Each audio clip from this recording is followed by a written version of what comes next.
मैं हूं अमीश देवगन। कहते हैं कि जीत और हार आपकी सोच पर निर्भर करती है। मान लो तो हार है, ठान लो तो जीत। तो हिंदुस्तान ने भी ठान लिया है कि कोरोना की हर हाल में कोरोना को हराना है और इसका असर भी लगातार दिख रहा है।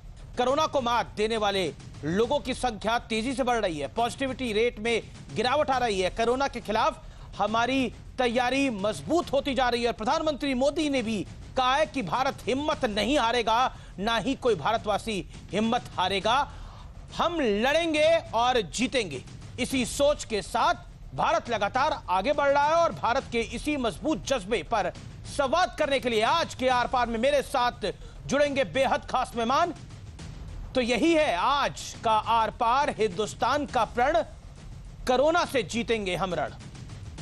और अब विश्लेषण, कोरोना पर प्रहार का विश्लेषण। दिल्ली में पॉजिटिविटी रेट घटकर करीब अब 12% आ गया है। बढ़ता हुआ आगे, कोरोना संक्रमण के सक्रिय मरीजों की संख्या घटी है। महाराष्ट्र, उत्तर प्रदेश, बिहार में नए मामले कम हुए हैं। ठीक होने वालों की संख्या नए मरीजों से ज्यादा है। यह अच्छी खबर है, गुड न्यूज है। बढ़ता हूं मैं आगे, अगले हफ्ते से स्पुतनिक वैक्सीन मिलने लगेगी, यह भी अच्छी खबर है। और मेरे साथ बात करने के लिए आज एक ऐसे शख्स है, एक ऐसा गीतकार है जो दिमाग से नहीं दिल से सोचता है, जिसकी सोच में देश की मिट्टी की खुशबू है, जो देश की भावनाओं को, देश के जज्बातों को ना सिर्फ बखूबी समझाता है बल्कि उसको अपनी कलम के जरिए बेहतरीन ढंग से पेश भी करना जानता है। मेरे साथ अपने घर में स्वागत करिए कलम के बाहुबली मनोज मुंतशिर का। मनोज भाई, आपका स्वागत है। कैसे हो आप? नमस्ते अमीश। मैं थोड़ा सा परेशान तो था, लेकिन पिछले कुछ दिनों से आपका ये प्रोग्राम देख रहा हूँ, आर या पार, और बड़ी हिम्मत मिल रही है। मुझे बड़ा अच्छा लग रहा है कि कम से कम किसी कोने से तो ऐसी आवाज उठ रही है कि हाँ, उम्मीद बाकी है, हम लड़ेंगे, हमारी फाइटिंग स्पिरिट को कुछ नहीं हुआ है जी। हम बहुत मुश्किल में हैं, लेकिन हम उस नाविक की तरह हैं जिसकी नैया मझधार में है पर किनारा दिख रहा है। ऐसा नहीं कि किनारा नहीं दिख रहा। तो वहां तक पहुंचने के लिए हमें हाथ पांव मारना होगा। हम लड़ेंगे और लड़के जीतेंगे। ये हमारा इतिहास रहा है, कुछ नया नहीं है इसमें। तो मैं बड़ा खुश हूं कि आप इस जो ये इमोशन है, इसकी प्रतिध्वनि आपके प्रोग्राम में हमेशा सुनाई देती है। आप ऐसे गेस्ट को लेके आते हैं जो कि हौसला बढ़ाते हैं, हमारा हिम्मत देते हैं हमको। बहुत बहुत शुक्रिया मनोज भाई।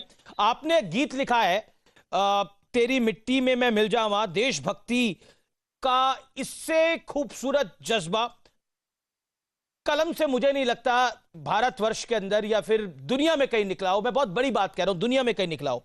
लेकिन इस मुश्किल दौर में चुनौती बहुत बड़ी है, जो हमारे साथ में समस्या है बहुत बड़ी विकराल है, लेकिन हौसले शायद उससे भी बहुत बड़े हैं। आपके मन में क्या चल रहा है? देखिए, मैं एक ऐसा इंसान रहा हूं जिसने शुरू से, जब मैं बड़ा हो रहा था, तब मेरी माँ मुझे एक बात हमेशा सिखाया करती थी कि जब भी किसी मुश्किल में पड़ जाओ, उन लोगों की तरफ देखो जो मुश्किलों से लड़के जीते हैं, वो तुम्हें हिम्मत देंगे। ये सुनने में बात बड़ी मंडेन, बड़ी मामूली लग सकती है, लेकिन ये बात मामूली है नहीं जी।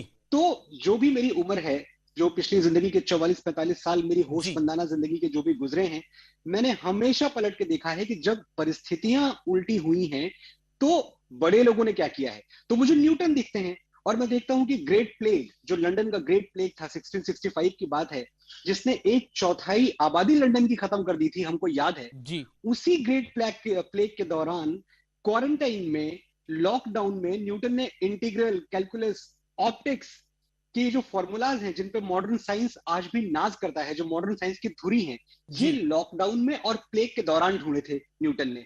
तो मेरे लिए उस वक्त न्यूटन गुरु हो जाते हैं। मैं उनकी तरफ देखता हूं कि ठीक है, आपने अगर एक मुश्किल के दौर में ये चीजें कर दी जो आने वाले भविष्य को संभाल रही हैं, तो मैं भी कुछ कर सकता हूं। मुझे याद आता है कि शेक्सपियर ने Macbeth, King Lear, Antonio and Cleopatra, ये सब का सब लॉकडाउन में लिखा था।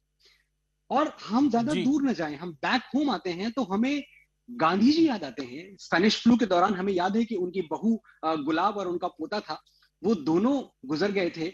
और गांधी जी ने किस तरह से, किस सदमे से, किस दुख से गुजर के हमें आजाद भारत तक पहुंचाया। तो मेरे गुरु इस वक्त गांधी जी हो जाते हैं। मैं निराला की तरफ देखता हूं, सूर्यकांत त्रिपाठी निराला की तरफ, उसी स्पेनिश फ्लू में पूरी फैमिली खत्म हो गई, कोई बचा ही नहीं परिवार में।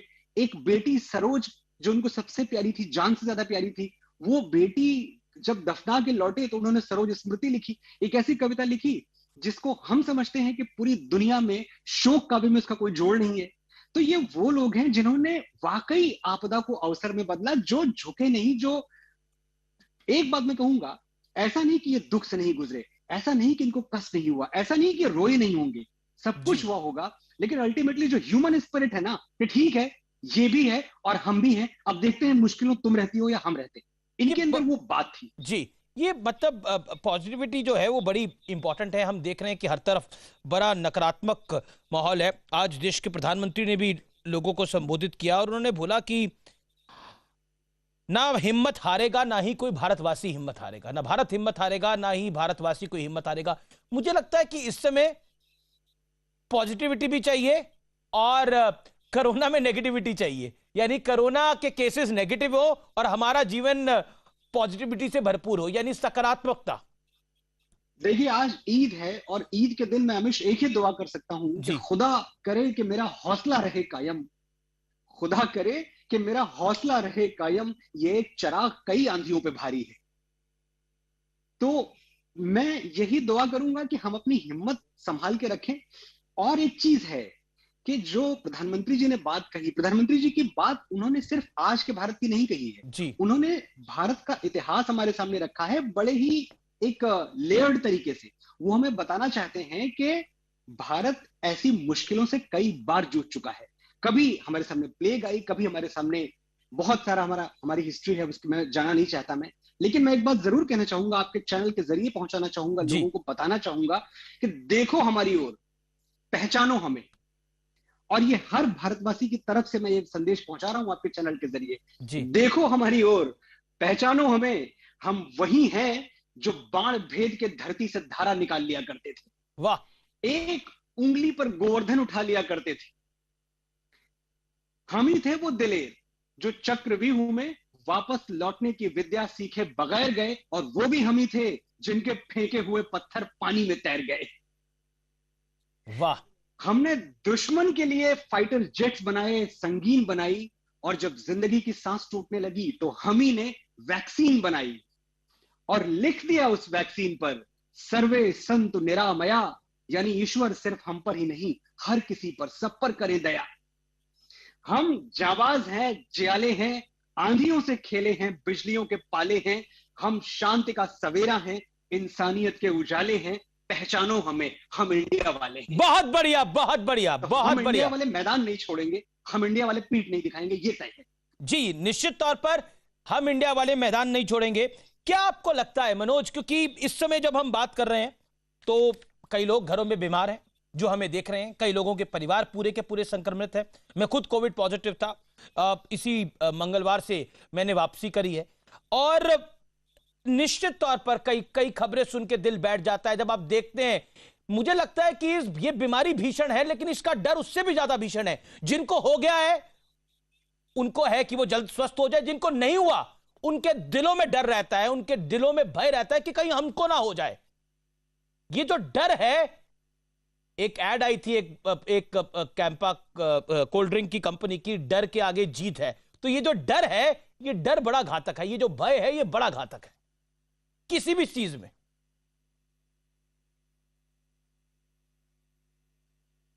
मनोज, लगता मनोज तक आवाज नहीं मेरी पहुंच पा रही। मैं दोबारा उनको कनेक्ट करने की कोशिश करूंगा। लेकिन कितनी महत्वपूर्ण बात कही मनोज ने कि हम इंडिया वाले, आप सोचिए, भगवान कृष्ण ने गोवर्धन एक उंगली से उठा लिया था, राम सेतु बन गया था जिसका जिक्र कर रहे थे मनोज।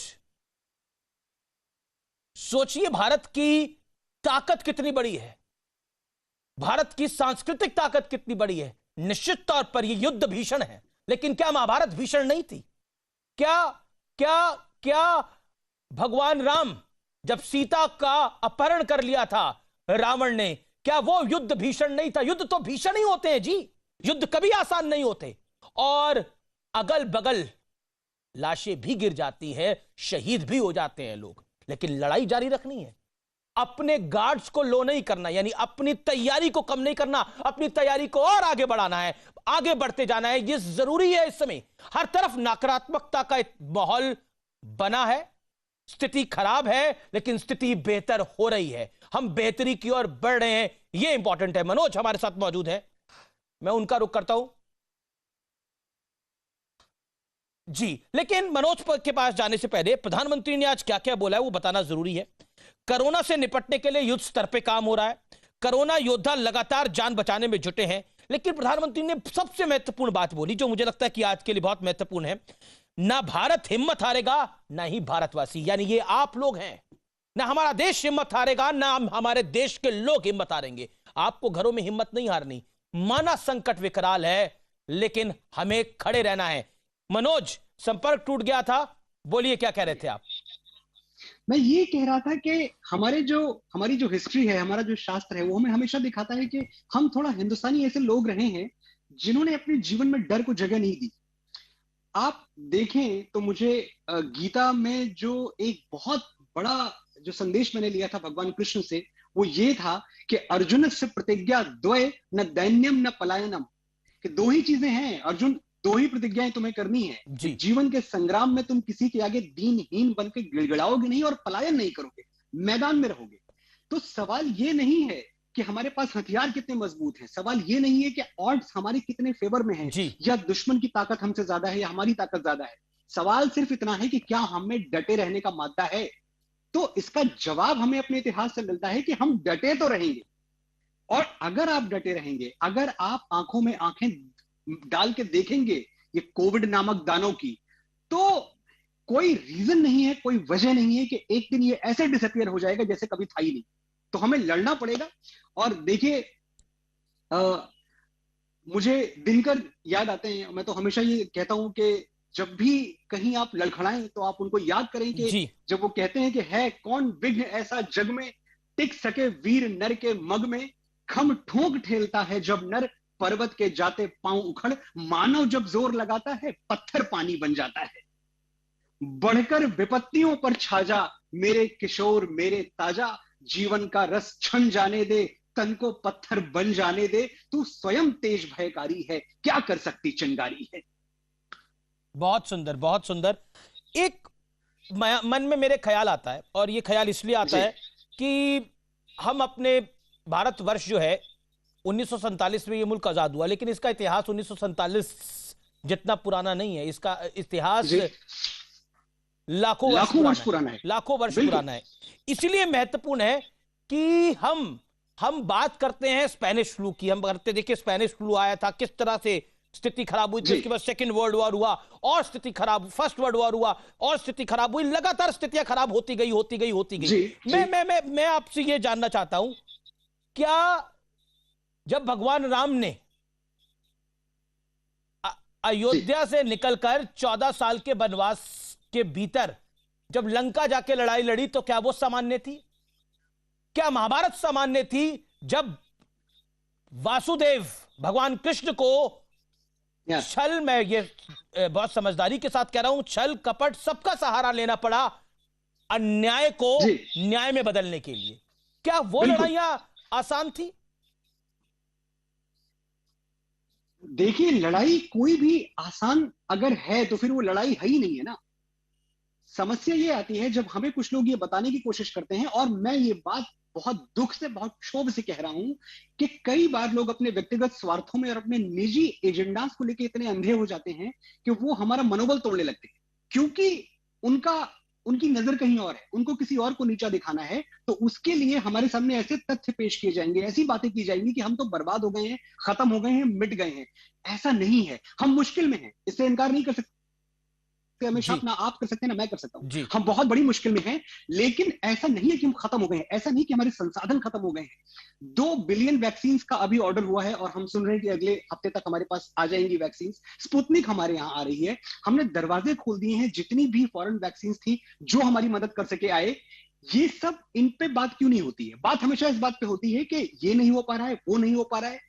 देखिए, बहुत बड़े बड़े डॉक्टर्स ने आपके चैनल पे ही बोला है कि जो ऑक्सीजन की समस्या है, अगर ये दुनिया के विकसित देशों के ऊपर डॉक्टर जी बिल्कुल, देवी शेट्टी जी ने बोला, और कितना बड़ा नाम है वो हम सब जानते हैं कि उनकी बात जो है पत्थर की लकीर है।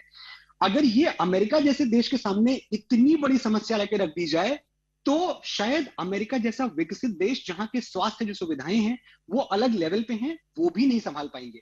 हम बेशक मुश्किल में हैं, लेकिन आइए हाथ मिलाते हैं ना, हाथ जोड़ के काम करते हैं। आप मेरी सुने, मैं आपकी सुनूं, आप मेरी मदद करें, मैं आपकी मदद करूं, एक दूसरे में कीड़े निकाल के क्या होगा। और देखिए, ये जब बात आती है ना, जब हमसे ये कहा जाता है कि तुमसे हो नहीं पाएगा, तो मैं फिर से आपके चैनल के जरिए ये पहुंचाना चाहता हूं लोगों तक, वो हर आदमी जो हमसे कहता है कि यार तुम लड़के जीतोगे नहीं, ये तुम्हारे बस की बात नहीं है, इंडिया बड़ी बुरी हालत में है। मैं ये कहना चाहता हूं कि दुनिया में कई तरह के झूठ हैं, लेकिन सबसे बड़ा झूठ आज मैं आपको बताता हूं जी। तुमसे हो नहीं पाएगा। ये 4 शब्द झुठलाते हैं उस कायनात को जो कभी आग का गोला थी, आज जन्नत की तस्वीर है। ये 4 लफ्ज झुठलाते हैं हमारी नसों में खौलती उस एटमी ताकत को जिसमें नए जमीनों आसमान पैदा करने की तासीर है। तुमसे हो नहीं पाएगा। अगर ये 4 लफ्ज सच हैं, तो क्या इंसान का चांद पर जाना और वहां से मिट्टी लाना झूठ है? क्या एक लंगोटी पहने हुए फकीर का ब्रिटिश हुकूमत से टकराना और जीत के आना झूठ है? 9 मजहबों और 3000 जातियों वाले मेरे देश का एक तिरंगे तले आके जनगण मन गाना झूठ है? जरा कह दो उनसे जो हमें नामुमकिन का सबक सिखाते हैं कि 70 साल पहले हम सिर्फ रुई बनाते थे, आज रॉकेट बनाते हैं। कभी सपेरे कहलाते थे, आज एशिया की शान कहलाते हैं। जिसे थर्ड वर्ल्ड कंट्री कह के हाशिए पे डाल दिया, आज उसी के बेटे बेटियां तुम्हारी दुनिया चलाते हैं।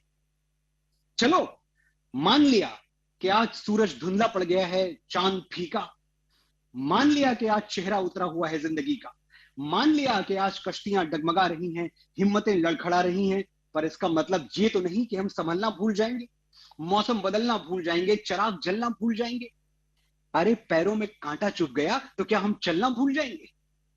मुश्किलों कब तक सर उठाओगी? एक दिन हम तुम्हें झुकना सिखा देंगे। आज तुम्हारा दिन है, हवा में उड़ लो, कल हमारा दिन होगा, तुम्हें ठोकरों से उड़ा देंगे। बहुत शानदार। आज कैलेंडर पे तारीखें ठहर गई तो क्या, वो दिन भी बीते हैं अमीश, ये दिन भी बीतेंगे। हम पहले भी लड़के जीते हैं, इस बार भी लड़के जीतेंगे। बहुत शानदार। परिंदा है जी। फिर से फड़फड़ाएगा, पंख फैलाएगा और ऐसी उड़ान भरेगा कि सितारे चूम के आएगा। हमसे दोबारा मत कहना कि तुमसे हो नहीं पाएगा। जी, मुझे लगता है कि इस समय घरों में बैठकर लोग जो आपको सुन रहे होंगे उनके मन में एक हौसला आ रहा होगा, लेकिन इस दौरान काफी लोगों ने अपने अपनों को खोया है, कई बच्चे भी हालात हो गए हैं। एक राष्ट्र के तौर पर हम ऐसा क्या कर सकते हैं कि हम इन लोगों की तकलीफें कम कर सकें? देखिए अमीश, प्रैक्टिकली सच तो ये है ना कि जिसने अपनों को खो दिया, मैंने और आपने कितने अपने साथी खो दिए। अभी थोड़ी देर पहले जब हम इस कॉल पे आने के पहले हम आपस में जब बात कर रहे थे, तब देखिए ये तो नहीं हो सकता कि उन घावों पर मरहम रखा जा सके। जो चले गए वो लोग वापस नहीं आएंगे, लेकिन एक बात हमें सोचनी होगी कि जो चले गए वो लोग हमसे क्या चाहते थे। वो ये चाहते थे ना कि हम खुश रहें, हम हंसते मुस्कुराते रहें, हम नए नए सोपान जीवन के तय करें, हम कामयाब हों, हम सफल हों, हम सुखी रहें, यही चाहते थे ना। तो उनको सबसे बड़ी श्रद्धांजलि आप क्या दे सकते हैं?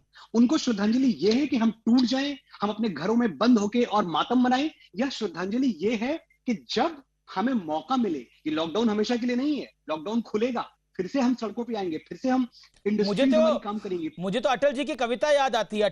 पंडित अटल बिहारी वाजपेयी ने कहा था कि सवेरा निकलेगा, और हालांकि उन्होंने बीजेपी के संदर्भ में कहा था कि कमल खिलेगा। क्यों नहीं निकलेगा? मुझे लगता है लॉकडाउन भी खुलेगा, जीवन भी सामान्य होगा, बिल्कुल होगा। ऐसा नहीं है कि मुश्किल बहुत ज्यादा है तो मुश्किलों से लड़ने वाले हाथ कम पड़ गए। भारत 135 करोड़ की आबादी वाला देश है, तो यह भी सच है कि 270 करोड़ हाथ भी हमारे पास है। तो ये 270 करोड़ हाथ मिलेंगे अल्टीमेटली। मुझे ये पता है कि हम कितने भी लेवल्स पर डिफरेंसेस हो हमारे बीच में, कितनी भी तकरार हो, हम कितनी भी पॉलिटिकल आइडियोलॉजीज अलग माने, तुम्हारा हीरो कोई और हो सकता है, मेरा हीरो कोई और हो सकता है, तुम्हारी पार्टी कोई और, मेरी पार्टी कोई और, लेकिन जब बात देश की आती है, जैसा कि मैंने पहले कहा, हम एक तिरंगे के नीचे आ जाते हैं और हमें यह पता है कि एक दूसरे का सहयोग करके, एक दूसरे की मदद करके ही हम आगे बढ़ सकते हैं और इस कोरोना नाम के दैत्य को हरा सकते हैं। ये समझ में आना शुरू हो गया है, ये बहुत अच्छा सिग्नल है। और इंतजार कीजिए आपके ही चैनल पे अमीश, मुश्किल से 1 महीने 1.5 महीने बाद हम फिर से जश्न मना रहे होंगे। और मैं इस बारी हम जब इस कोरोना को जब हम खत्म करेंगे, जब जश्न मनाएंगे, तो हम निश्चित तौर पर हम लाइव एक दूसरे के साथ मौजूद होंगे, एक मंच के ऊपर आमने सामने मौजूद होंगे, बिना मास्क के, इस हौसले के साथ। मनोज, मेरे साथ त्रिधा चौधरी भी जुड़ गई हैं, जानी मानी अभिनेत्री हैं, कई वेब सीरीज में आ चुकी हैं, कई मूवीज में काम कर चुकी हैं। Manoj, over to you. मैं त्रिधा का स्वागत करता हूं और जाने के पहले सिर्फ एक बात कह के जाना चाहूंगा कि न हम सफर न किसी हमनशी से निकलेगा, हमारे पांव का कांटा हम ही से निकलेगा।